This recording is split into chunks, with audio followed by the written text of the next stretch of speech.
Next, on this special edition of Currents News, religious freedom fight. The Diocese of Brooklyn taking its case to the highest court in the land. Closing again, Mayor de Blasio warns schools could go fully remote as early as Monday if virus rates rise. Papal promise. In the wake of the McCarrick report, Pope Francis vows to end abuse in the church.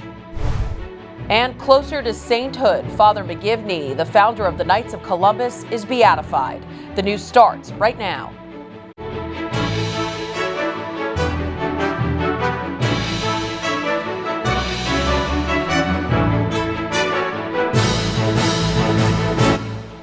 Hello, I'm Christine Persichetti, and welcome to this special edition of Currents News. We're bringing you this week's top stories important to the Catholic community. We begin with the Diocese of Brooklyn petitioning the Supreme Court to set aside Governor Cuomo's harsh COVID restrictions on worship at church. A statement from the diocese says in part, we remain committed to reopening our churches safely and to vindicate our First Amendment rights. We are confident we will prevail for the good of our churches and those of faith who want to operate safely yet continue to suffer under the restrictions. The emergency Supreme Court petition was filed November 9th. Last month, a federal court denied a request by the diocese to temporarily lift the governor's restrictions on mass attendance in churches throughout Brooklyn and Queens. New stricter COVID restrictions go into effect Friday across New York State. Governor Cuomo announced the new measures Wednesday. He's limiting indoor and outdoor gatherings at private residences statewide to no more than 10 people. The governor blames these types of gatherings for a rise in cluster cases. In addition, restaurants and bars will have to close by 10 p.m. Gyms, health clubs, and bowling alleys must also close nightly at 10 p.m. Meanwhile, New York City Mayor Bill de Blasio says schools could close as soon as Monday as the Big Apple's positivity rate jumped to 2.8%. Parents are being asked to make plans through November. For 6 Catholic schools in a Brooklyn red zone, the news comes at a troubling time. They had been closed for over a month, and the city recently gave them the green light to open their doors to students. Currents News' Emily Druby reports on what the schools did to get back up and running and the challenges they're facing next. Part of his state. Joseph Rotundi is back in class for the first time in over a month. I'm pretty happy to see all my friends and learn in person again. Happy, just like his schoolmate Victor Vasquez. I feel excited, so we can finally do the stuff we wanted to do. Students are back in the classroom at Our Lady of Grace Catholic Academy in Gravesend, one of 6 Catholic schools in the Brooklyn Diocese closed in early October because of their location within a red zone, an area with a high amount of COVID cases. But after meeting state requirements of having all students tested, Our Lady of Grace was able to officially open back up their doors. It's a whole different feeling now that everybody's back. The energy level is up. The kids are excited to be together. We're thrilled to be with them. All schools in the red zone must comply with state guidelines, testing everyone before reopening, and then weekly random testing on 25% of the population. Along with Our Lady of Grace, both St. Athanasius and Good Shepherd Catholic Academies have reopened. St. Edmund Prep, a high school, is closed now but reopens on Tuesday, with Midwood and St. Edmund Elementary School both scheduled to reopen this week. A little more good news, Brooklyn's red zone was just changed to an orange zone on Monday. Our Lady of Grace Principal Kelly Wolf says despite their proximity to what's being called a hotspot area, they've yet to have a positive case in the building. And while having the kids back is a big triumph, they know they need to be prepared. And we'll continue to do our health surveys every morning and live by the core 4. But it is that we are in that red zone. We are a red zone school. So much of it is out of our hands. The core 4 guidelines are stay home if you're sick, social distance, cover your face, and practice healthy hand hygiene. But even with that uncertainty, the school is trying to create a sense of normalcy for their students, especially going into the holiday season. They've already set up a food drive, a toy drive, and are preparing for a virtual Christmas concert. In Gravesend, Brooklyn, Emily Druby, Currents News. Some churches in the Diocese of Brooklyn are also open again for Mass. 5 parishes within the Brooklyn Diocese are no longer located in red zones and opened up this past Sunday. Those parishes include St. Athanasius, Holy Spirit, St. Francis de Chantal, St. Thomas Aquinas, and St. Catherine of Alexandria. Governor Andrew Cuomo also announcing that red zones in Brooklyn are now orange. This means churches in those areas can now hold a maximum of 33% capacity or no more than 25 people. This week, the Vatican's long-awaited report on 90-year-old ex-Cardinal Theodore Mccarrick was released. Currents News' Michelle Powers has the details. I welcome you all to your cathedral. He was once called Your Eminence, one of America's most prominent cardinals, but Theodore Mccarrick's downfall put on the Vatican record Tuesday with a long-awaited 449-page report. We publish the report with sorrow. Cardinal Pietro Parolin, who leads the office that prepared the report, said it took 2 years because they had to sift through thousands of documents in the Vatican archives, investigate different dioceses, and listen to testaments from witnesses. Now complete, the report ordered by Pope Francis tries to answer 2 questions. Who knew what about Mccarrick's abuses and when? Non abbiate paura. According to the report, now Saint John Paul II had heard rumors about Mccarrick. He ordered an investigation to determine if the allegations were true. Some bishops had found that Mccarrick had shared a bed with young men, but they were not sure if there was sexual misconduct. The report now considers that information passed along to the then Pope inaccurate and incomplete. He is the one who has saved us. The report details that Mccarrick then appealed directly to the Pope's aid, insisting he was innocent. The Holy Father believed him. The Vatican arguing John Paul II's past experience in Poland regarding the use of spurious allegations against bishops to degrade the standing of the Church played a role in his willingness to believe Mccarrick's denials. But that wasn't the end. New allegations surfaced in 2005. A year later, Pope Benedict forced Mccarrick to resign as the Archbishop of Washington. According to the report, Pope Francis knew about Benedict's decision, but was not given any documentation regarding those allegations until years later. Believing they had been thoroughly reviewed, the Vatican report says Francis did not see the need to alter the approach that had been adopted in prior years. Things flared up again in the summer of 2018, dubbed the Summer of Hell by New York's Cardinal Timothy Dolan. That was when the Archdiocese of New York received allegations that Mccarrick abused a minor. How could a man continue to rise in the church with a background like that? Francis took away Mccarrick's red hat and removed him from the College of Cardinals.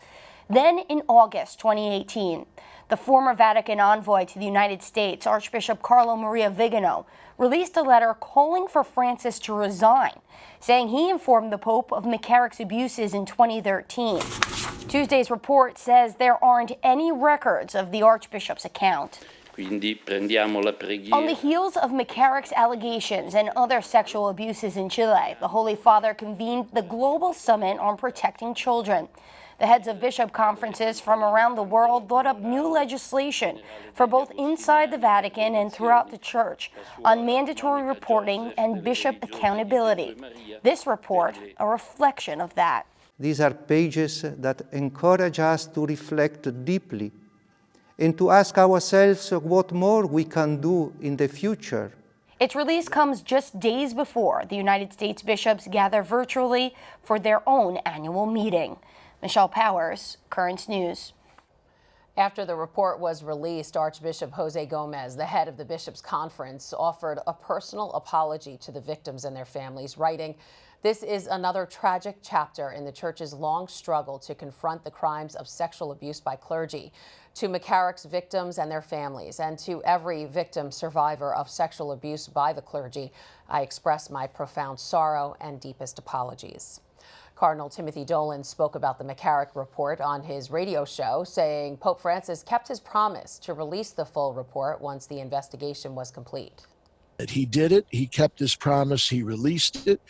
Once again saying, as Jesus did, the truth will set you free, and the Church doesn't have any fear of the truth. Might embarrass us, might shock us, but we're not afraid of it. Cardinal Dolan went on to say that the report was painful to read at times, but necessary. In the wake of the report, Pope Francis is vowing to end sexual abuse in the Church. Currents News' Jessica Easthope has more on what the Holy Father said this week. The Holy Father is leading the charge in seeking to erase former Cardinal Theodore Mccarrick's mark on the Catholic Church. I can't see how anyone in the United States today would cover up something like that. After a report on the decades of misconduct at the hands of Mccarrick was released by the Vatican Tuesday, Pope Francis is emphasizing the Church's commitment to stamping out abuse. Ieri è stato pubblicato il rapporto sul doloroso caso dell'ex cardinale Theodore Mccarrick. Rinnovo la mia vicinanza alle vittime di ogni abuso e l'impegno della Chiesa per sradicare questo male. Pope Francis has done more than any of his predecessors to stand with victims and eliminate abuse in the Catholic Church. In addition to ordering the report on evidence of Mccarrick's abuse and laicizing the now 90-year-old former cardinal, to date, Pope Francis has established the Pontifical Commission for the Protection of Minors, holding a meeting with the world's bishops following the allegations against Mccarrick, created a task force to help religious entities revise guidelines to further protect minors from abuse, waived the obligation of secrecy for those who have been abused by a priest or church leader, and issued a document clarifying procedures on how to hold bishops and religious leaders accountable. Though he's made many big strides, Pope Francis says we cannot move forward without confident prayer. Ci sono dei momenti bui nella nostra vita e lì la fede sembra una illusione. Ma praticare la preghiera significa anche accettare questa fatica. Mccarrick has not been arrested or charged with any crimes. He's reported to be living in an undisclosed community of priests who have been removed from ministry. Jessica Easthope, Currents News. There's a lot more news headed your way. Pope Francis calls Joe Biden, offering his congratulations. We'll tell you what else they spoke about. Then, the Diocese of Brooklyn is celebrating several new deacons who are answering God's call. And the founder of the Knights of Columbus, Father McGivney, is now a step closer to becoming a saint. Now you can help us put your faith in the news. The next time you capture a newsworthy event, send us your pictures or video. It's easy. Go to netny.tv/send us, and you may see your submission on Currents News.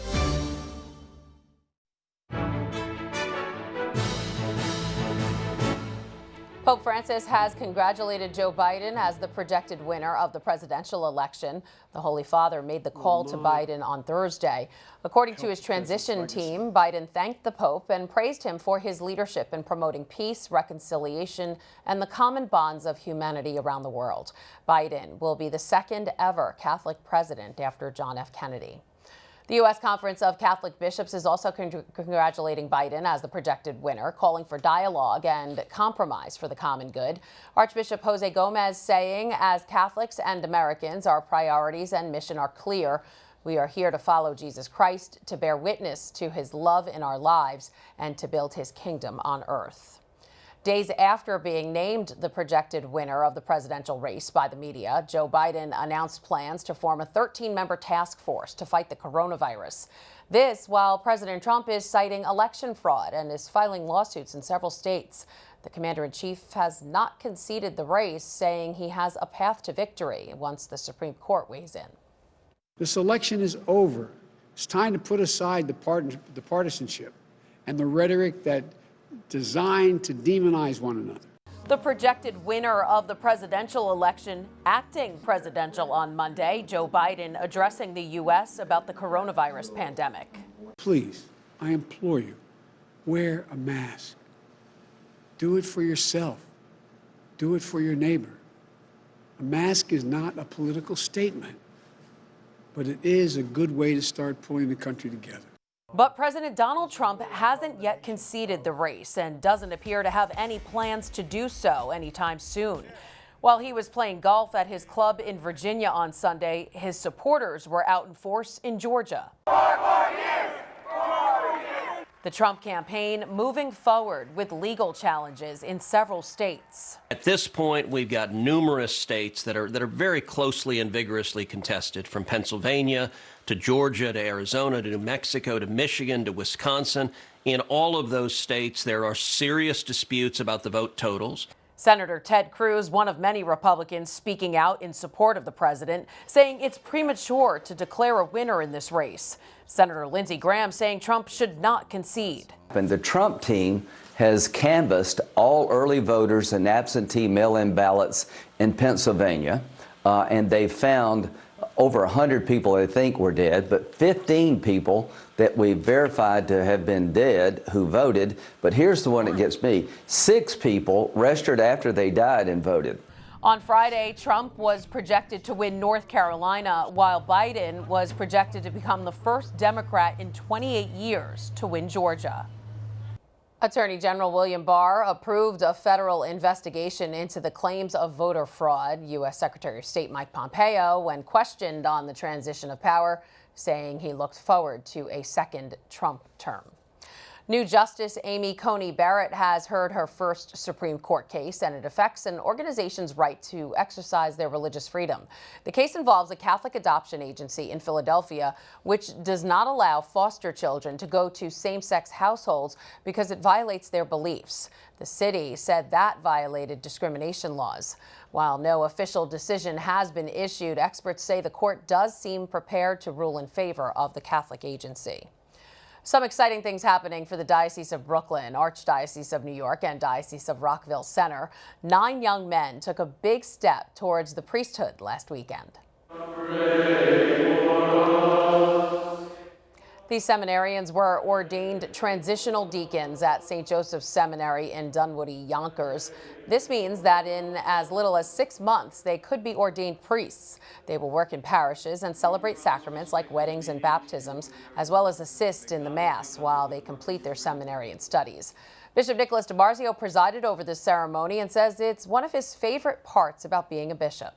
It's really the heart of the mission of the bishop. We have to reproduce. We have to give men to the church that will carry on the apostolic tradition. So I think that's very, very important, and I love to do it. Among the 9, 1 will eventually be ordained to Brooklyn, 5 to the Archdiocese of New York, and 3 to the Diocese of Rockville Center. The strong right arm of the Catholic Church also celebrating a momentous occasion early this month. Their founder, Father Michael McGivney, earned the title of Blessed, making him one step closer to sainthood in the eyes of the Church. The baby boy who Father McGivney saved, the focal point of the soon-to-be saint's elevation. Currents News' Emily Druby has the story from Hartford. A walk his parents never thought he'd take if it wasn't for his namesake. Father Michael McGivney, the priest who saved Mikey's life. Doctors said Michael Shackle wouldn't make it. While in the womb, he was diagnosed with a fatal condition.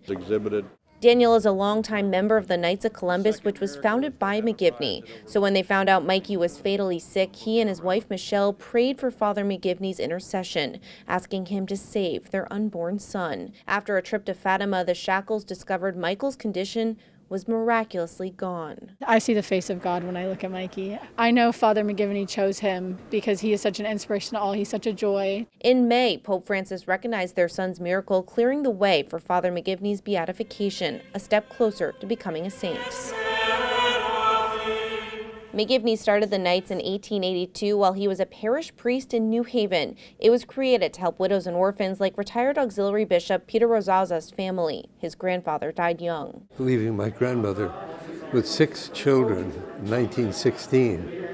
And thanks be to God and Father McGivney, Grandma got a check from the insurance that tided her over for several years. Almost 140 years later, and it's grown to over 2 million members. There are millions of people that look to Father McGivney and frankly have been praying to him for his intercessions. Blessed McGivney's cause for sainthood began in Hartford in 1997, and now 23 years later, a portrait of the priest was unveiled. This milestone in the McGivney cause, an inspiration to Catholics and to the Knights. What the church is saying is your founder led a holy life. Now that Father McGivney has been declared blessed, he's only one step away from being canonized as a saint. He'll need one more verified miracle before that can happen. In Hartford, Connecticut, Emily Druby, Currents News. Still to come on Currents News, what an athlete with Down syndrome did to earn a spot in the Guinness Book of World Records. Plus, how a 9-year-old from a Catholic academy in Brooklyn who started her own business is paying it forward. Do you have a story idea or want to share a tip? Email us at newstips@desalesmedia.org or call our 24-hour number, 718-517-3122. We'll be right back.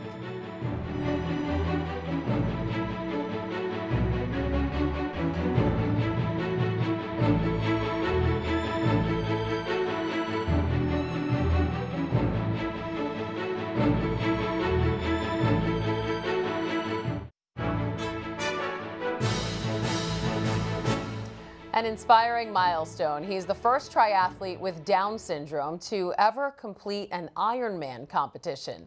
21-year-old Chris Nikic crossed the finish line at the Florida Panama City Beach Ironman after 16 hours and 46 minutes. This after swimming 2.4 miles, biking 112 miles, and running a 26.2-mile marathon. Amazing. The Florida native has now earned a well-deserved spot in the Guinness Book of World Records. And finally tonight, a little business owner with a big heart, a young girl from a Catholic academy in Brooklyn getting creative to help others. Currents News' Jessica Easthope has her story. A red and blue and an orange and blue. There's nothing 9-year-old Gigi Solitario wanted more than a puppy. I started making bracelets to earn money for a puppy. Yours is more crystal-like. Gigi's mom, Jill, suggested she use her creativity to raise money for a dog. But Gigi's goal quickly developed into something more. That one idea turned into, oh wait, I have enough money to adopt a dog. Now I want to help others. With some colorful beads and time on their hands during the pandemic, Gigi and Jill started Gigi's Creations, a business on Instagram selling handmade bracelets, anklets, and something Gigi knew people would really need. We decided to make a mask holder, so you could hold your mask right around your neck.